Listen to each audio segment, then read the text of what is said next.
Hello everyone, कैसे हैं आप लोग। तो आज हम स्टार्ट करने वाले हैं क्लास 12 का इंडियन पॉलिटी। काफ़ी ज़्यादा इंपॉर्टेंट है ये। 1950 के बाद कैसे कैसे प्रोसेस हुआ है, कौन कौन से लीडर्स आए हैं और उस टाइम पे क्या क्या परेशानी आई थी, पार्टीशन के बाद क्या क्या हुआ था, कैसे डेमोक्रेसी हुआ था, कैसे इलेक्शन हुआ था, कैसे डेवलपमेंटल मेजर्स लिए गए थे।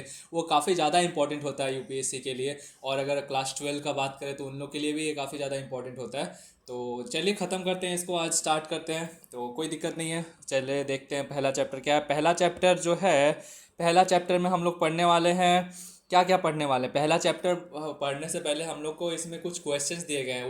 वही सब चीज़ हम लोग को इस बुक में देखने को मिलेंगे, उसके आंसर्स मिलेंगे और एकदम चैप्टर वाइज मिलेंगे। तो पहला चैप्टर हम लोग को बस पहला वाला क्वेश्चन का आंसर देता है। तो सबसे पहले हम लोग को जानना तो पड़ेगा ना कि ये पहला क्वेश्चन क्या है। पहले ये तो पता चलना चाहिए कि ये हुआ क्या है। तो वही देखते हैं। तो इन दिस चैप्टर हम लोग क्या क्या पढ़ने वाले हैं। The first few years in the life of independence India. जब इंडिपेंडेंट हुआ था 1940s के टाइम में, 1940, 47, 48, 49, 50, 51, 52, ये सब में क्या हुआ था उस समय, बहुत ज़्यादा चैलेंजेस था। तो उस सब का चैलेंजेस को कैसे उन लोग डील करता है वो सब कुछ पढ़ने वाले हैं। Some of the most important pressing ones concern national unity. और इसमें से सबसे ज़्यादा जो इंपॉर्टेंट था वो था नेशनल यूनिटी। नेशनल यूनिटी कैसे रहेगा, नेशनल यूनिटी कैसे रहेगा का मतलब क्या कि मतलब इतना सारा डाइवर्स कल्चर है, हम लोग उसको यूनाइट कैसे करेंगे, इंटीग्रेट कैसे रखेंगे। And the territorial integrity of the nation. तो वही इंटीग्रेट कैसे रखेंगे, इतना सारा डाइवर्स कल्चर है उसको कैसे रखेंगे, वही करेंगे। सबको अपना अपना सारा तरीके से रिप्रेजेंटेटिव्स आएगा, मतलब सारा कल्चर का रिप्रेजेंटेटिव्स खड़ा होगा और वो वोट करेगा। कॉन्स्टिट्यूशन असेंबली में जैसे आता है वैसे ही पार्टी में आएगा। We begin the story of politics in India since independence by looking at how three of the challenges of the nation buildings were successfully negotiated in the first decade of 1947। तो हम लोग इसे start करते हैं कि ये जो starting के टाइम में तीन को बहुत इंपॉर्टेंट चैलेंजेस था उसको हम लोगों ने कैसे टैकल किया, कैसे नेगोशिएट किया। ऐसा तो नहीं है कि वो 100% सक्सेसफुल होगा, बट हम लोगों ने उसे कैसे सक्सेसफुल बनाया, कैसे हम लोगों ने उस चैलेंजेस से उभरा, उस चीज़ को जानेंगे हम लोग। 1947 के बाद जो इंपॉर्टेंट चैलेंजेस था वो, तो सबसे ज़्यादा इंपॉर्टेंट जो था वो तीन था। तो क्या क्या था। पहला तो बोल रहा कि जब हम लोग को पार्टीशन हुआ, freedom came with partition which resulted a large number of violence and displacement and challenged the very idea of secular India। जब पार्टीशन हुआ, हिंदू मुसलमान रिलीजन के बेसिस पे जब पार्टीशन हुआ, तो उस वो हम लोग उसको इंडिया को सेकुलर कैसे बनाएंगे, इंडिया को मतलब सेकुलर बनाए हैं तो वो कैसे बनाए, उसमें क्या क्या चैलेंजेज है वो देखने वाले हैं। The integration of the princely state. दूसरा चैलेंजेस ये है कि हम लोग प्रिंसियली स्टेट्स को ऐड कैसे करेंगे, क्योंकि उन लोग तो पहले राजा वाला शासन जी रहा था, मतलब एकदम अयासी वाला जी रहा था। अब उन लोग अपना स्टेट, अपना टेरिटरी को क्यों देगा, सरकार के हवाले क्यों करेगा। तो ये चीज़ हम लोग देखने वाले हैं। और ये अगर नहीं करेंगे तो हम लोग यूनाइट कैसे होंगे। The internal boundaries of the country needed to be drawn afresh to meet aspiration of the people who spoke different language. और तीसरा चैलेंजेस ये था कि हम लोग को इंटरनल बाउंड्री बनाना था। इंटरनल बाउंड्री बनाएंगे तो आप कैसे बनाएंगे, वही चीज़ हम लोग पढ़ने वाले हैं। कि आप लोगों को कोई कोई अगर पढ़ा होगा तो आपको पता होगा कि वो लिंग्विस्टिक बेसिस पे बनता है, लेकिन वो कैसे होता है, लिंग्विस्टिक बेसिस पे क्यों बनाता है, वो सब चीज़ हम लोग पढ़ने वाले हैं। तो वही सब चीज़ है। In the next chapter we shall turn to the other kinds of challenges. तो हम लोग दूसरा चैप्टर्स में और दूसरा टाइप्स के चैलेंजेस को पढ़ने वाले हैं faced by the country in the yearly phase. तो हम लोग इस चैप्टर में क्या पढ़ने वाले, हम लोग इस चैप्टर में बस पढ़ने वाले हैं कि हाउ वी यूनाइटेड, हम लोगों ने यूनाइट कैसे रखा। इतना जो ये डाइवर्सिटी है, तो यूनिटी इन डाइवर्सिटी जो है, इसको हम लोगों ने यूनिटी कैसे किया, डाइवर्सिटी को यूनाइट कैसे किया, यही सब चीज़ को पढ़ने वाले हैं। कि इतना सारा पार्टीशन हुआ, रिलीजन के बेसिस पे पार्टीशन हुआ और सबको रिप्रेजेंटेशन देना है, ये कैसे होगा, हम लोग इस चैप्टर में पढ़ने वाले हैं। क्या क्या होगा वो सब कुछ पढ़ने वाले हैं। तो पहले देख लेते हैं challenges of nation building. Challenges of nation building, इसमें हम लोग जानेंगे कि जब आज़ाद हुआ, जब ब्रिटिश लोग यहाँ से छोड़ के गए तो एक एक्ट बना के गए थे। एक 1947 का एक्ट बनाया था, 1947 का एक्ट बनाया था। और वो एक्ट को दे के जा बोल रहे हैं हम छोड़ के जा रहे हैं। उस एक्ट में लिखा हुआ था कि पार्टीशन होगा, फिर प्रिंसिपली स्टेट्स आना चाहे तो आ सकता है, ऐसे करके बहुत सारा चैलेंज मतलब रूल्स बना के उन लोग चले गए थे। तो यही चीज़ हम लोग देखने वाले हैं, क्या क्या है देखते हैं चलिए।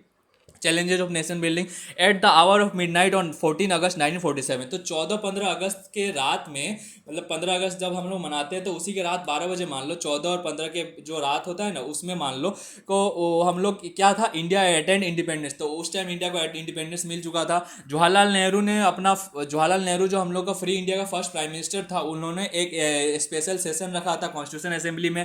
उसने वहाँ उन्होंने एक स्पीच दिया, स्पीच का नाम था tourist with destiny. Tourist with destiny का मतलब होता है कि मतलब बहुत अरसों से हम लोग प्यासे थे, उस चीज़ के प्यासे थे और वो चीज़ हम लोग को मिला।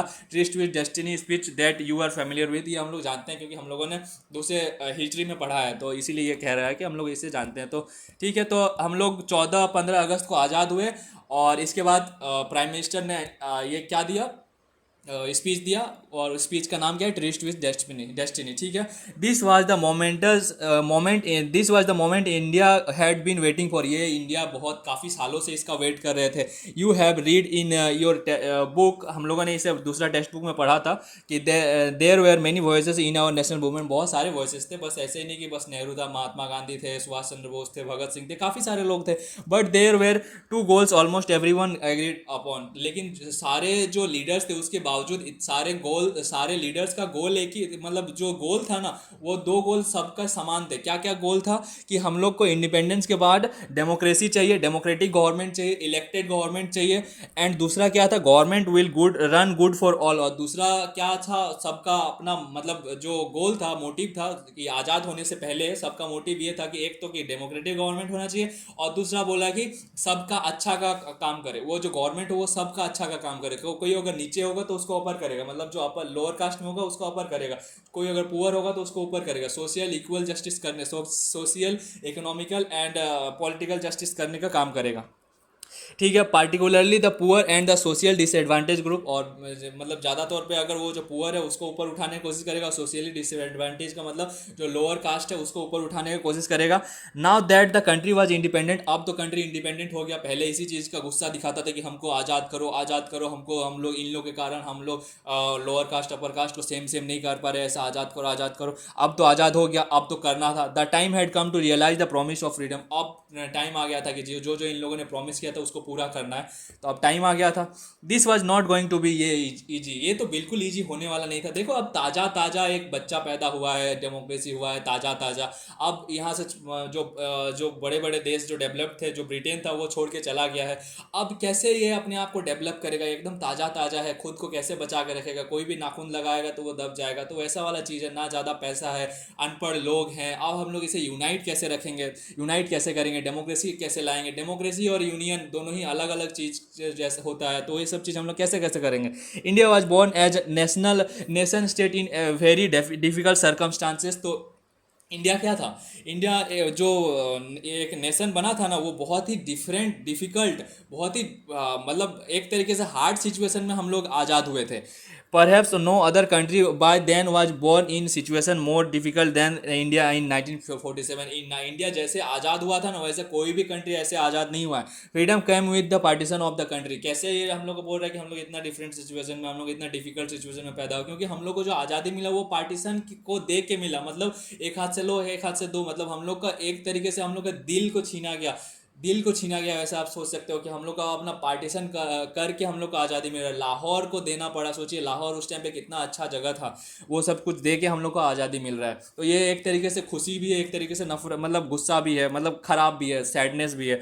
The year 1947 was a year of unprecedented violence and trauma of displacement, और जो 1947 का ईयर था, मतलब जो उस टाइम पे डिस्प्लेसमेंट हो रहा था ना, इधर से उधर जा रहे थे, चाइना से पाकिस्तान, पाकिस्तान से चाइना, तो सॉरी यार, चाइना से इंडिया, इंडिया से पाकिस्तान, तो इसमें बहुत ज़्यादा मारकाट हो रहा था, कोई जा रहा है फिर आ रहा है घूम के कि देख रहा है वहाँ काम नहीं है, रोज़गार नहीं है, तो कोई जा रहा है तो अपनी बीवी बच्चों को लेके जा रहा है, तो कोई दूसरा कम्युनिटी वाले उसका रेप कर दे रहे हैं, उसको मार दे रहे हैं, काट दे रहे हैं, ये सब कुछ बहुत ज़्यादा वायलेंस था, बहुत ज़्यादा।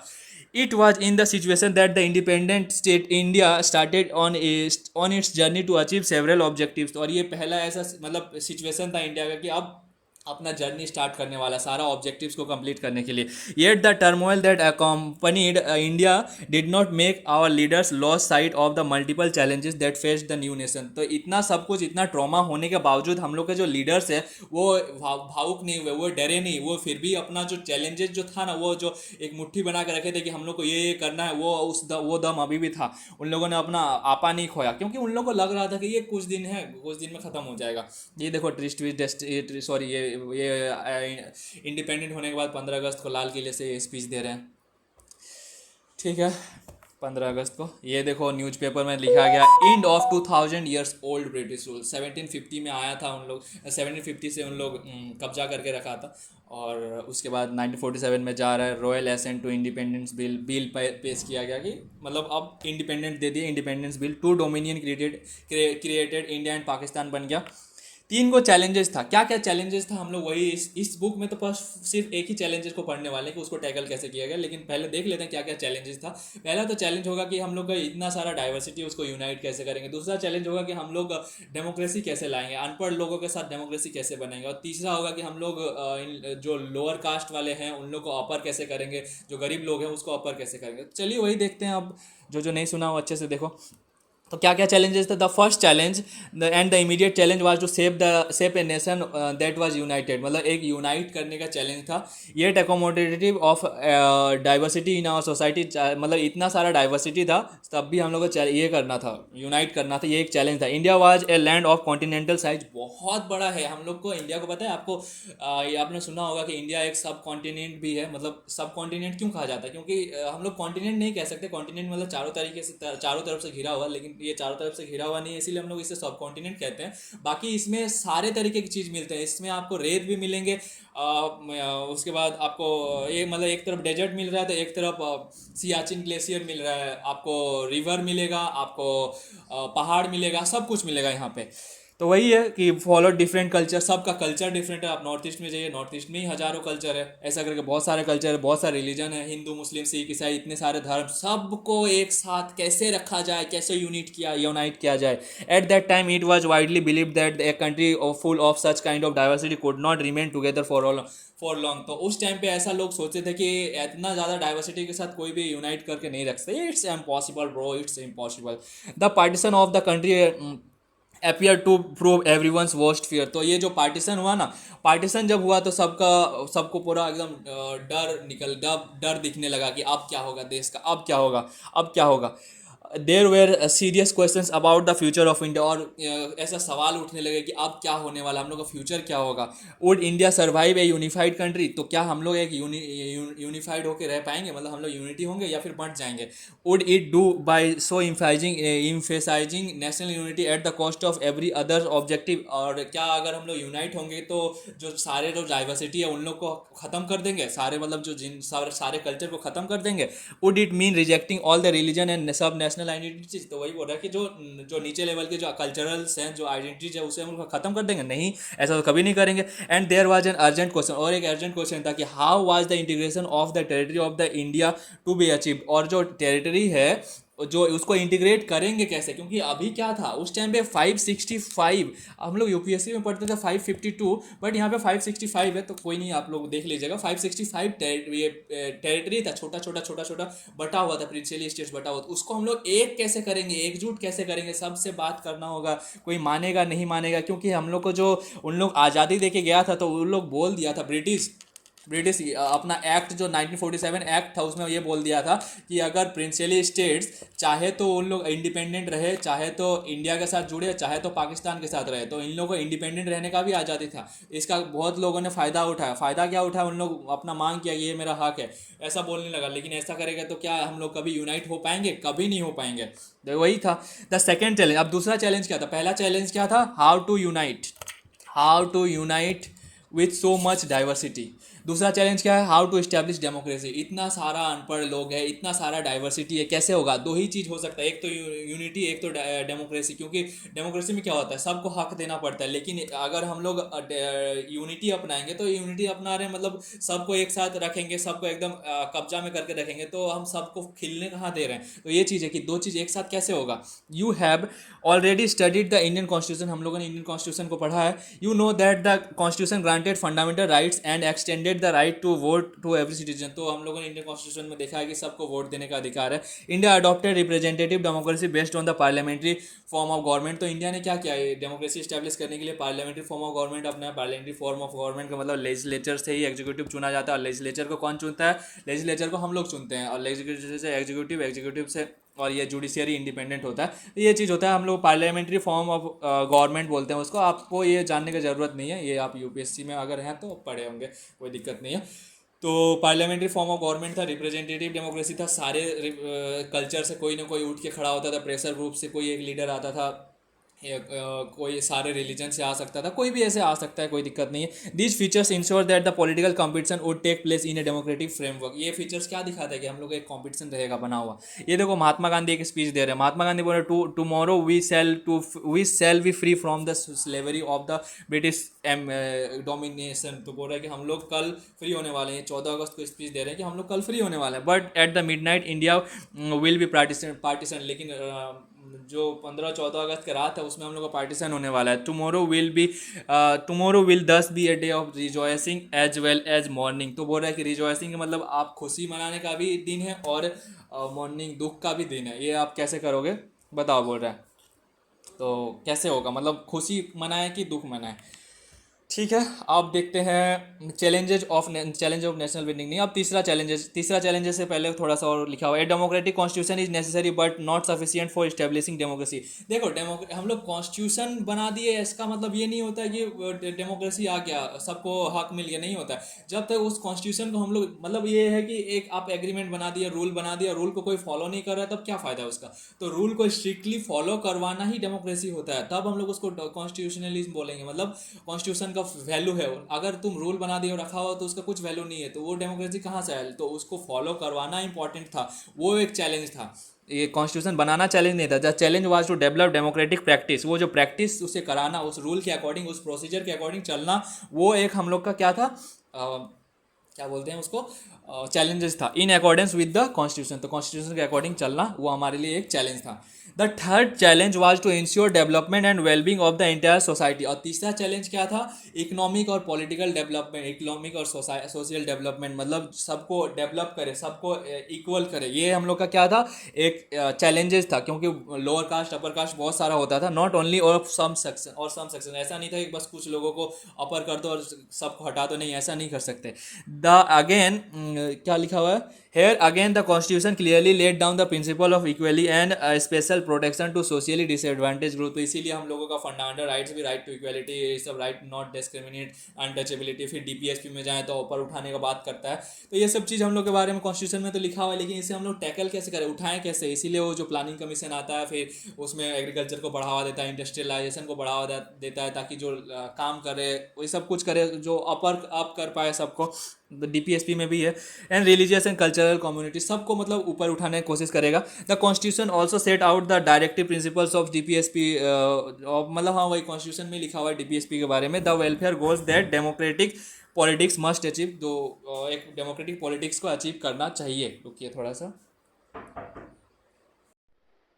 हाँ, तो तीसरा चैलेंज क्या है, तीसरा चैलेंज है, the third challenge was to ensure the development and wellbeing of the entire society. ये बोल रहा है कि तीसरा चैलेंज बोलता है डीपीएसपी के बारे में, मतलब डीपीएसपी और इक्वेलिटी के बारे में, कि कोई भी एक आदमी का डेवलपमेंट ना हो। डेवलपमेंट करेंगे, मतलब बोलता है डेवलपमेंट करेंगे, बट सबका करेंगे, सबका, जो अपर कास्ट लोअर कास्ट है, लोअर कास्ट वाले को अपर अप करेंगे, इक्वेलिटी रखेंगे। आर्टिकल फंडामेंटल राइट्स और डीपीएसपी हम लोगों ने पढ़ा होगा, डीपीएसपी में इसी का बात करता है कि सबको डेवलप कैसे करें, सबको डेवलप कैसे करें, not only of some sections. किसी एक सेक्शन को अप करेंगे इसका बारे में बात नहीं करता है, सबको उठाने का बात करता है, सबको बैलेंस करने का बात करता है। तो ठीक है, again the constitution clearly let down the principles of equality and protection for specially disadvantage group. ये हम लोग फंडामेंटल राइट्स में देखने को मिलता है, इक्वालिटी और डिसएडवांटेज ग्रुप, वोमेंस और चिल्ड्रंस को थोड़ा ये कर दिया जाता है, लिबरल कर दिया जाता है, पावर दे दिया जाता है, एक्स्ट्रा पावर मिल जाता है, वही सब चीज़ है। और कुछ रिलीजियस कम्युनिटीज़, कल्चरल कम्युनिटीज जो माइनॉरिटीज़ हैं उन लोग को भी। The constitution also set out the DPSP of the state to welfare goals. मतलब डीपीएसपी में भी लिखा हुआ है, कॉन्स्टिट्यूशन में डीपीएसपी में लिखा हुआ है कि आपको ये करना है। तो वो क्यों दिया गया है, वो इसलिए दिया गया है कि आप लोग इस गोल्स को पूरा करो, ताकि जो सोशली डिसएडवांटेज ग्रुप है उन लोग को अप कर सको। जो हम लोग राशन कार्ड देखते हैं, जो हम लोग देखते हैं बीपीएल कार्ड, जिससे कि खाना दिया जाता है, राशन दिया जाता है, चावल दाल सब कुछ मिलता है, तो वो क्यों दिया जाता है, वो डीपीएसपी, वो जो लोअर कास्ट वाले हैं, लोअर कास्ट वाले नहीं, जो पुअर है उसको उठाने की कोशिश करता है। और फंडामेंटल राइट्स में जैसे अनटचेबिलिटी का बात करता है, डिस्क्रिमिनेशन नहीं करने का बात करता है, वो बात करता है जो सोशली डाउन है उसको अप करने का बात करता है। तो वही चीज़ है। The constitution also set out the DPSP हो गया। The real challenge now was to evolve effective policies. अब चैलेंजेस क्या था, ये तो लिखा हुआ था, लेकिन अब चैलेंज था कि इसको हम एग्जीक्यूट कैसे करें, क्या क्या पॉलिसी बनाए जिससे हम लोग इसे एग्जीक्यूट कर सकते हैं। ये सब चीज़ क्या था, चैलेंजेस था। तो एग्जीक्यूट करना था, इसीलिए प्लानिंग कमीशन आता है, प्लानिंग कमीशन बनाता है वो सब कुछ, कभी कभी एग्रीकल्चर को बढ़ावा देता है, कभी इंडस्ट्री को बढ़ावा देता है ताकि सबको जॉब मिल सके। How did independent India respond to this challenges, तो इंडिया ने इन चैलेंजेस को रेस्पॉन्ड कैसे किया। What extent did India succeed in achieving this various goals, तो और इंडिया ने इसे कितना एक्सटेंट तक सक्सेड किया। मान लो 10 आपका मार्किंग है, टोटल मार्क्स 10 है, 10 में आप इसे कितना देंगे, मतलब कितना तक पहुंचा, 5 6 7 इतना कितना तक पहुंचा। तो set out by constitution, the entire book is an attempt to respond to this constitution. तो इंटायर बुक जो है वो क्या करेगा, इसी को ये करने की कोशिश करेगा, क्या करने की कोशिश करेगा कि सॉल्व करने की कोशिश करेगा। ये पूरा बुक चैप्टर नहीं बात करता। The book tells the story of politics in India independence so that, तो ये क्या बोलती है, रुको रुको लिखा हुआ देखने को नहीं मिलता। तो ये बुक क्या बात करता है, पॉलिटिक्स के बारे में बात करता है कि इंडिया ने इंडिपेंडेंस के बाद कैसे ये डेवलप किया to answer big questions like this. तो मतलब ये कैसे चैलेंजेस इवॉल्व हुआ, चैलेंजेस को कैसे टैकल किया, इसीलिए इंडिया, मतलब ये बुक बताता है कि इंडिया में पॉलिटिक्स कैसा रहा। तो ये पॉलिटिक्स जब बताएगा तो उसी में हम लोग को पता चल जाएगा कि ये हम लोगों ने इसे टैकल कैसे किया। In the first 3 chapters we look at how 3 challenges mentioned above were faced in the years after independence. तो ये हम लोग पहला जो पहला दूसरा तीसरा चैप्टर में हम लोग ये 3 चैलेंजेस को पढ़ने वाले हैं। तो पहला चैप्टर 3 को चैलेंज क्या क्या था, पहले तो हम लोग ये जानना है 3 को चैलेंज सबसे इंपॉर्टेंट क्या क्या था। पहला चैलेंज था यूनिटी, यूनिटी इन डिवर्सिटी। दूसरा चैलेंज था कि डेमोक्रेसी कैसे लाएंगे, डेमोक्रेसी। और तीसरा चैलेंज क्या है, सोशियली एंड इकोनॉमिक डेवलपमेंट। तो डेवलपमेंट ही लिख देते हैं, डेवलपमेंट, डेवलपमेंट कैसे करेंगे। तो ये 3 को चैलेंज था। तो पहला चैप्टर जो हम लोग ये चैप्टर पढ़ने वाले हैं, ये चैप्टर में हम लोग किसको पढ़ने वाले हैं, इस चैप्टर में हम लोग पढ़ने वाले हैं यूनिटी कैसे हुआ। जैसे पार्टीशन हुआ, पार्टीशन के बाद हम लोग सेकुलर इंडिया कैसे करेंगे। सेकुलर इंडिया मतलब सारे, सेकुलर का मतलब क्या होता है कि कोई भी धर्म को हम लोग प्रायोरिटी नहीं देंगे, कोई भी ऑफिशियल धर्म नहीं होगा, मतलब सबको इक्वल करने का बात करते, तभी ना यूनिटी आएगा। फिर इंटीग्रेशन कैसे करेंगे, प्रिंसिपल स्टेट्स को ऐड कैसे करेंगे, यूनिटी का ही पार्ट है।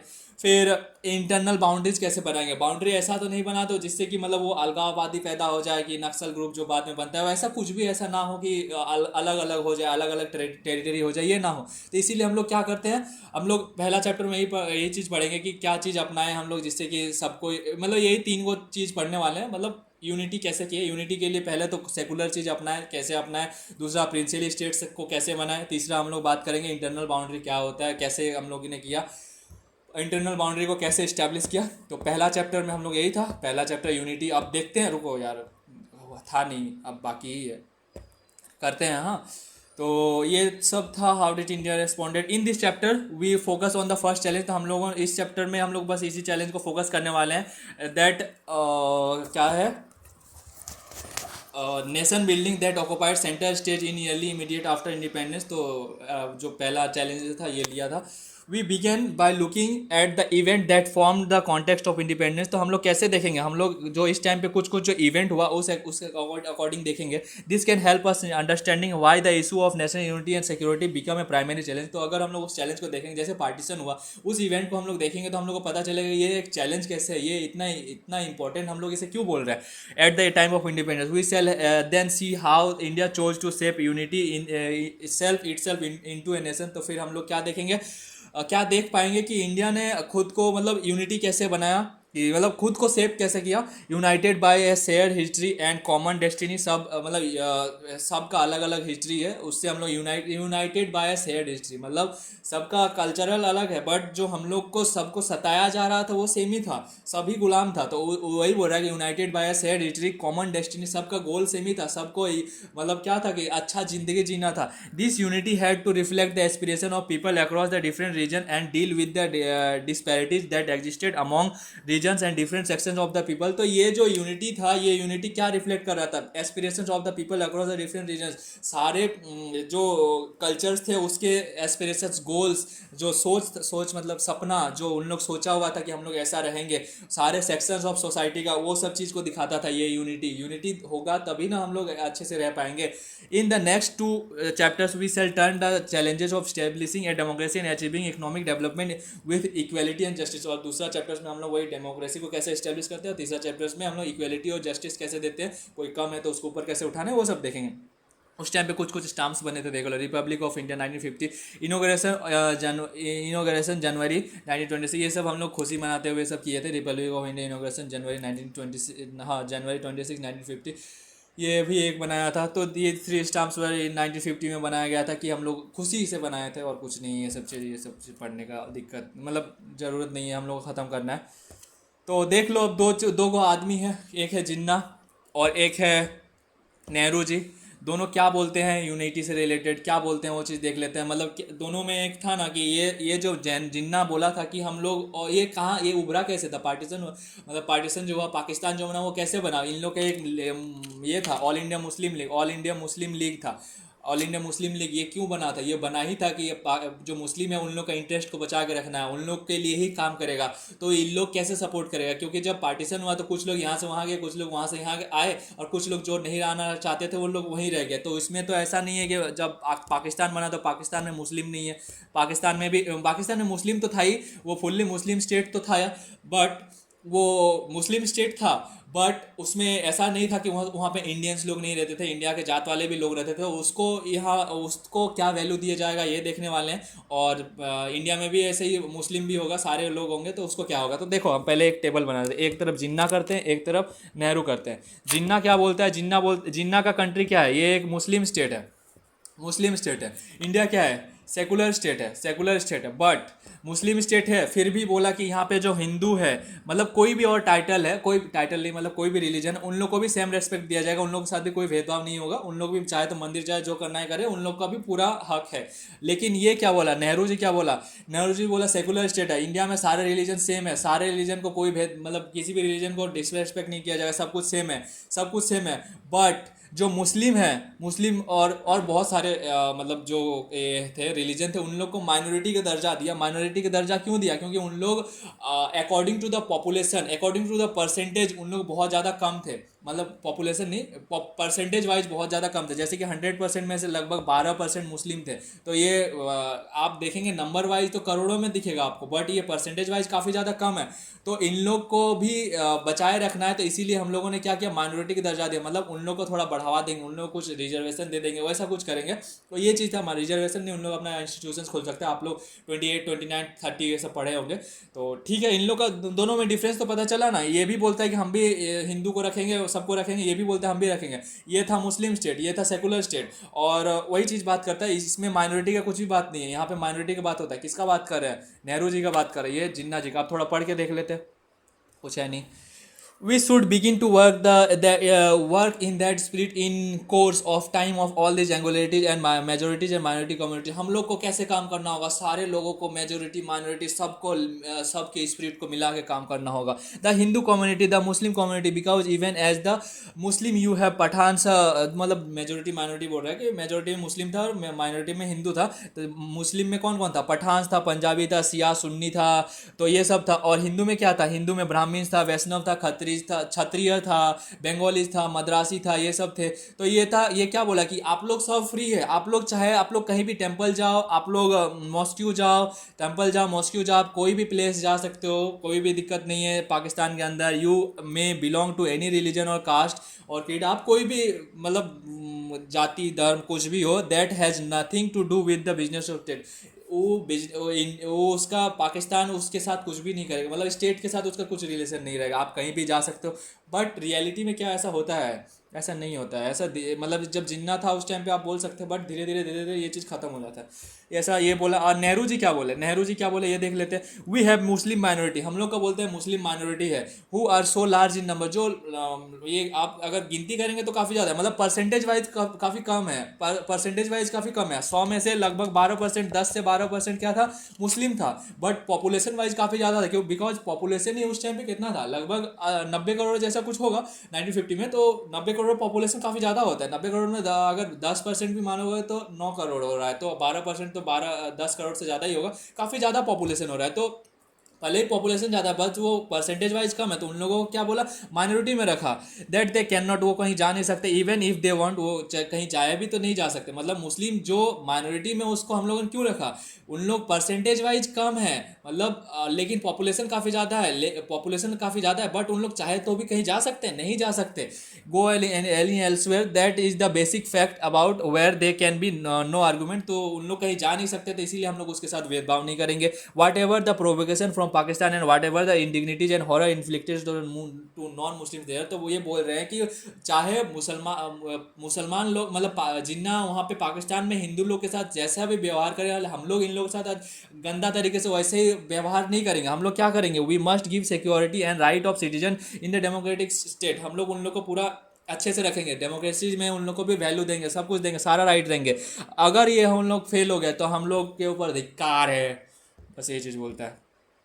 Partition and partition displacement and rehabilitation काफ़ी ज़्यादा इंपॉर्टेंट है, काफ़ी ज़्यादा हिस्टोरिकल है, इस पर तो मूवी बनना ही चाहिए। आई थिंक मूवी होगा बट उतना अच्छे से नहीं दिखाया गया है, देख सकते हैं ना। 14 अगस्त 1947, not one but two nations came into existence. 14-15 अगस्त को जब आज़ाद हुआ, तब एक एक देश नहीं बना, दो देश बना। आज़ाद इंडिया हुआ बट दो देश बना, क्या क्या, इंडिया और Pakistan.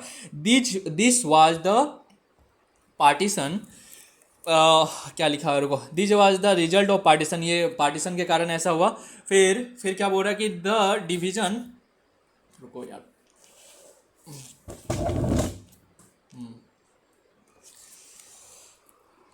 The division of British India into India and Pakistan, the drawing of, तो वो मतलब पार्टीशन कैसे हुआ, डिवाइड करके पार्टी ये कर दिया, माउंट बेटन प्लान के अकॉर्डिंग बना था। The drawing of border demarcating the territory of each country mark the communal कम, क्या लिखा हुआ है रे, mark the culmination of political development that you have read about in historical text book. तो जो हुआ वो आपने दूसरा कंट्री में, दूसरा टेक्स्ट बुक में पढ़ा होगा। According to the two nation theory advanced by Muslim League, तो ये कैसे, India consisted of not one but of two people. तो टू नेशन थ्योरी किसको बोलते हैं, जो जो हम लोग का जो पार्टीशन हुआ था वो रिलीजियस बेसिस पे हुआ था। तो two nation theory, India and Pakistan. तो इंडिया में दोनों टाइप के लोग रहते हैं, इंडिया एंड पाकिस्तान। पाकिस्तान में जो ऑल इंडिया मुस्लिम लीग बना था, और इंडिया में तो नेहरू जी था। तो इंडिया में नेहरू जी सेकुलर था, मतलब सारे हिंदू मुस्लिम सब रहेगा, यहाँ पे खाली हिंदू रहेगा, वो चीज़ नहीं बोल रहा है, रुको। India consisted of not one but two people, Hindu and Muslim. तो इंडिया में दो टाइप के लोग रहते थे, that is why it demanded Pakistan. अच्छा रुको, थोड़ा ये हो रहा है, 1940 का बात कर लो। 1940s में इंडिया में दोनों टाइप के लोग रहते हैं, इंडिया एंड पाकिस्तान। तो ऑल इंडिया मुस्लिम लीग जो था वो बोला कि हम लोग को एक अलग देश चाहिए, क्योंकि हम लोग के साथ भेदभाव हो रहा है, तो हम लोग को एक पाकिस्तान दे दो। तुम लोग जो मुस्लिम है उन लोग बोला, तो ये हिंदू, नेहरू जी ने इसको नकारा था। बट टू नेशन थ्योरी तो यही है, demanded Pakistan a separate country for Muslims के लिए separate country.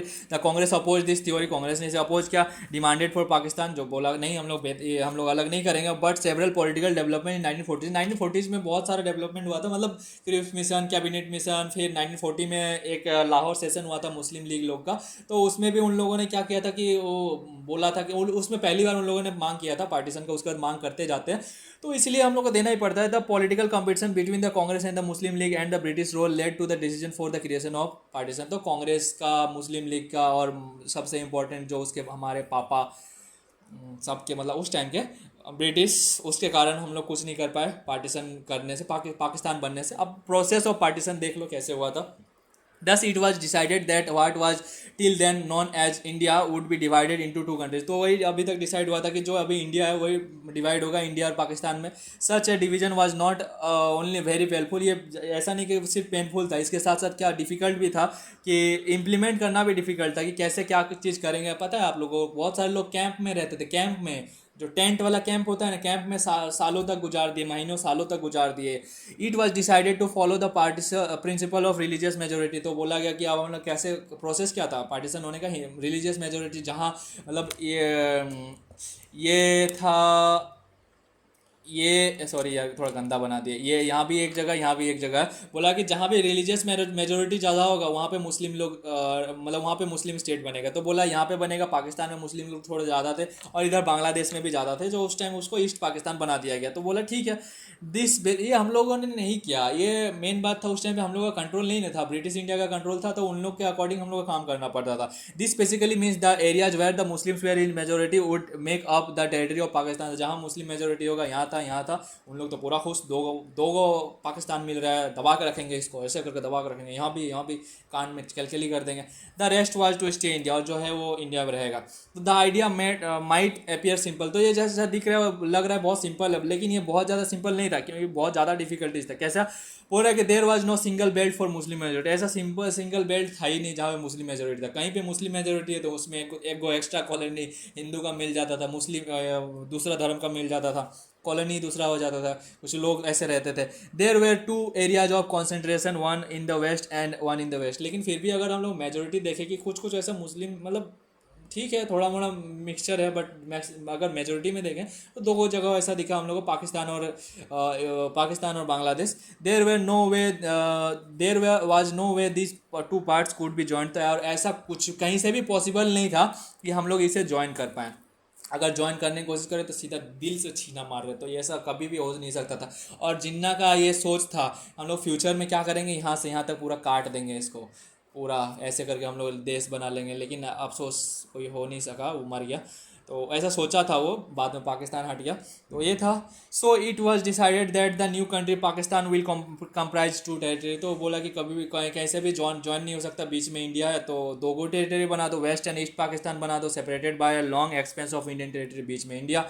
Secondly, not all Muslim majority areas wanted to be Pakistan. और जो जो पहला तो बोला कि मुस्लिम मेजोरिटी एरियाज को बना देंगे, लेकिन उसमें से भी कुछ कुछ ऐसे एरिया थे, जैसे कि ईस्ट पंजाब, जो अभी पंजाब है हम लोग का, उसमें कुछ कुछ लोग थे कि east Punjab and west Punjab वैसा करके था। तो वहाँ पे था कि मुस्लिम मेजोरिटी तो था, मुस्लिम मेजोरिटी, मुस्लिम रूलर थे, बट क्या था कि वहाँ पे लोग हिंदू लोग भी काफ़ी ज़्यादा थे, और वहाँ के लोग बोल रहे थे कि नहीं, हमको मुस्लिम जो हम लोग को उधर नहीं जाना है। तो क्या किया गया, तो अब इसमें वही डिस्ट्रिक्ट लेवल पे डिवाइड किया जाता है कि जिस डिस्ट्रिक्ट में ज़्यादा मुस्लिम है वो उधर जाएगा, जिस डिस्ट्रिक्ट में कम है वो इधर आएगा, वैसा करके हो जाता है। तो there was two territory of concentration in west हो गया, west and east Pakistan separated by long territory हो गया।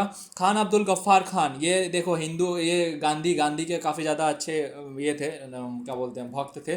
The leader of north waste frontier province, also known as frontier Gandhi भी कहा जाता है, was staunchly opposed to the two nation theory. उसने काफ़ी ज़्यादा अपोज किया टू नेशन थियोरी को, बोला नहीं आप मत बनाइए, टेरिटरी को डिवाइड मत कीजिए। Eventually his voice was simply ignored, लेकिन उनका वॉइस को इग्नोर किया, बोला तुम हटो।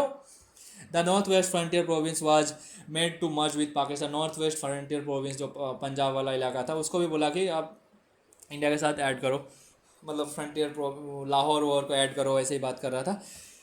हाँ, the third problem was that the two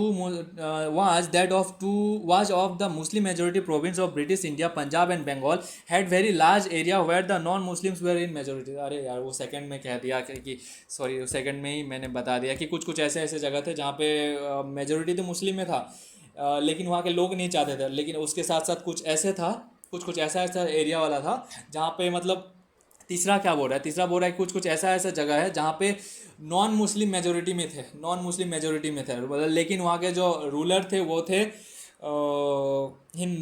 वो था Muslim. Eventually it was decided that the two provinces would be bifurcated according to the religious majority at the district और लोअर डिस्ट्रिक्ट लेवल। तो इसलिए वो डिसाइड किया गया कि वो जो डिस्ट्रिक्ट और लोअर डिस्ट्रिक्ट वाला है ना, वो इसमें आएगा। हाँ, इसीलिए मैं सॉरी कहना चाहूँगा। This decision could not be made by the midnight of 14-15 अगस्त। ये तो 14-15 अगस्त एक रात का सवाल है, एक दिन में ख़त्म कर देगा, नहीं हो सकता है, ये बाद में किया जाता है। It mean that the large number of people did not know on the day of independence. तो सोचो, उन लोग बोला कि डिस्ट्रिक्ट लेवल पे भी अलग किया जाएगा, तो सोचो मतलब जो जो लोग वहाँ पे रहते थे, वो वहाँ पैदा हुआ है, उसके पापा पैदा हुए हैं, उसके जो परदादा हैं वो पैदा हुए हैं, उसके परदादा के परदादा पैदा हुए हैं, उन लोग खटिया में सोते होते सोचेगा कि मतलब सोच भी नहीं पाएगा, सोचेगा क्या कि हम लोग इंडिया में हैं कि पाकिस्तान में हैं। हम लोग जो अभी खटिया में यहाँ बैठे हुए हैं, हम लोग इंडिया में हैं कि पाकिस्तान में, पता नहीं, कल पता चलेगा हम लोग अभी इंडिया में हैं कि पाकिस्तान में।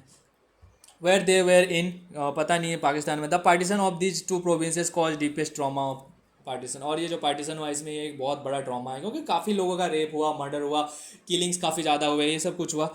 तो this was related to the fourth and the most intractable of all the problems in partition. तो ये एक चौथा प्रॉब्लम है, बोल रहा है कि ये ट्रॉमा हुआ। This was the problem of minorities. अरे चौथा प्रॉब्लम, सॉरी ट्रॉमा नहीं, माइनॉरिटीज वाला, माइनॉरिटीज का प्रॉब्लम था। माइनॉरिटीज का मतलब जैसे पाकिस्तान का मुस्लिम स्टेट बना है बट वहाँ पे भी हिंदू है। इंडिया में मुस्लिम स्टेट है बट यहाँ पे हिंदू मेजोरिटी है, तो क्या माइनॉरिटी के लोग के साथ कैसे बिहेव किया जाएगा, ये सब चीज़ था। दोनों बॉर्डर में था। Lakhs of Hindus and Sikhs in the areas that were in the Pakistan and equally large number of Muslim on the Indian side of Punjab in Bengal. मतलब बोल रहा है पाकिस्तान में कुछ ऐसे थे जहाँ पे हिंदू लोग भी रहते थे, और मतलब हाँ हिंदू सिख्स जहाँ हैं वहाँ पे, हाँ हिंदू भी है, और इंडिया में भी वैसे कुछ कुछ मुस्लिम्स थे, तो उन लोग ट्रैप हो गए। And to some extent Delhi and surroundings areas found themselves trap. उन लोग को ट्रैप हो गया, जैसा लगा कि हम लोग अब क्या करेंगे। They were to discover that they were undesirable aliens of their own home. उन लोग खुद को ऐसा देख पा रहे कि हम लोग को अनचाहा एलियंस है, मतलब हम लोग को कोई चाहता नहीं है और हम लोग यहाँ पे हैं, मतलब जबकि उन लोग वहाँ पे रहता था अपने ही लैंड में, अपने ही ज़मीन में। Their ancestors have lived for centuries. उन लोग के जो परदादा वदा है, उन लोग अरसों से रह रहे हैं, अशोक काल से, उसके पहले से रह रहे हैं। As soon as it become clear that the country was going to be partition, तो मतलब पार्टीशन जब तक नहीं हुआ था, the violence started at unprecedented level against communities who were lesser in number in their respective areas. तो जैसे partition का बात चला ना, पार्टीशन बात चला नहीं, मतलब पार्टीशन स्टार्ट हुआ, तो जो जहाँ भी मतलब जैसे कुछ एरिया है जहाँ पे हिंदू मेजोरिटी में है, हिंदू ज़्यादा है, वहाँ पे मुस्लिम लोगों के साथ बहुत ज़्यादा गलत बर्ताव किया गया, और जहाँ पे मुस्लिम ज़्यादा है वहाँ पे हिंदू लोगों के साथ बहुत ज़्यादा गलत बर्ताव किया गया, मतलब हद से ज़्यादा। जहाँ पे हिंदू है वहाँ पे मुस्लिम के साथ, मतलब जो छोटे वाले हैं, जो कम लोग थे, उन लोगों के साथ, ऐसा करके काफ़ी सारा एरिया है। No one had quite anticipated the scale of the problem. No one had any, किसी को भी ये पता नहीं था कि क्या इतना बड़ा हो जाएगा, सोचा नहीं था कभी। No one had any plans of handling this, और किसी के पास कोई प्लानिंग नहीं था कि इसे हैंडल कैसे करें। Initially the people and the political leaders kept holding that the violence was temporary. तो उस टाइम पे पॉलिटिकल लीडर सोच रहे थे कि हो जाएगा खत्म, सब न्यूज आ रहा है कि हेलो हेलो यहाँ पूरा मर्डर वर्डर हो रहा है, पूरा किलिंग, अरे ठीक है हो जाएगा, शांति हो जाएगा, थोड़ा सा होगा, वैसा ऐसा करके सोचते थे। वुड बी कंट्रोल, उन लोगों को लग रहा था कि हो जाएगा, कंट्रोल हो जाएगा।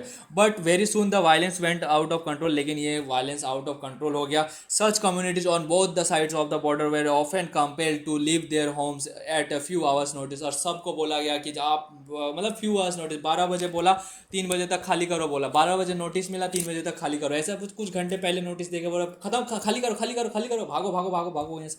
वही है कॉन्सिक्वेंसेज ऑफ पार्टीशन। अब हम लोग कल देखेंगे, काफ़ी ज़्यादा बड़ा वीडियो हो रहा है यार, सॉरी, थैंक यू 1 2 3।